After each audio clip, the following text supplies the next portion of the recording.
You stop what you're doing and you start walking. You trudge past the tiny TV with the big bulky carry and into the kitchen. As you open the door, you see dirty piles of plates just waiting to be washed.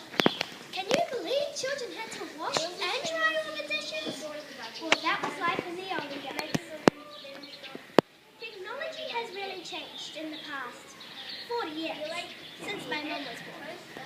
Did you know how the TVs were in the 1960s? Well, I can tell you this. They are definitely not like they are now. They were tiny, with a big bulky cabinet, and they only had one channel. I bet if you asked your mum and dad how it was for them when they were young, they prepared for a boring story. This is a little example of how it was with the phones back then. Ring, ring. Hello? Yes, I'll call again. Now imagine doing that. Putting your finger in a cold hole to dial up to 7 numbers. No, I would not like that.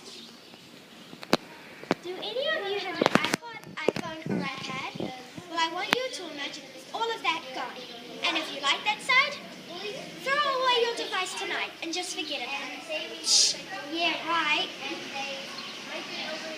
A long time ago, there were cars with no roofs. Imagine that. You would get drenched when it was raining.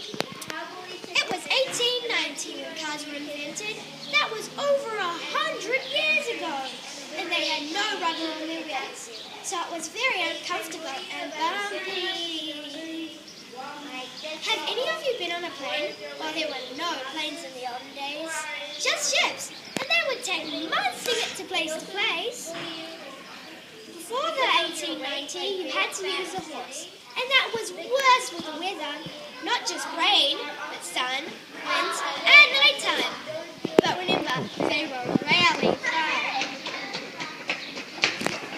Can you imagine being in a factory at the age of 7 to 8?